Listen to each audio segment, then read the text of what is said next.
桃园市的中原文创园区去年11月开幕了后，这民众反映讲，园区内底软硬体拢设备了无介好势，所以文化局来回应讲，其实园区下半冬都会来办真济活动，会积极来招商，也那这个停车空间也会伫今年7月初完成改善。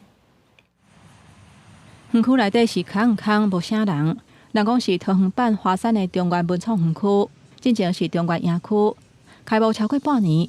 有民众反映讲，园区内底硬体设施、甲相关的配套无周至，宣传嘛无够。这个文创园区是要慢慢培养，慢慢的去招商，对不对哈？可能还要多栽植一些树木吧。这环境是感觉还不错，如果真的有心想经营，应该是可以经营起来的。因为这边离中立好像也没有很远。但我感觉宣传好像不是很多。在停车场出入口的道路画的是双10黄线，而路底的道路并没有开通，所以也就是进入这个路段的车辆也只能够违规压双10黄线回转。另外嘛，批评园区附近交通的配套也无周至，停车场外口车路尾线有陷阱，若一个无细致，就要吃罚单。另外，民众若骑家己的铁马来，嘛无所在通插顶顶。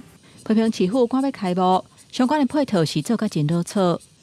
今年的总参观人数累积也达到40万人次以上，可以说创造非常不错的效益。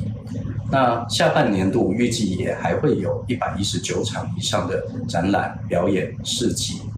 文化局表示，园区今年顶半年已经举办超过250场，休困时啊来参观的人，平均每一天有甲8346人次，而且嘛持续招商。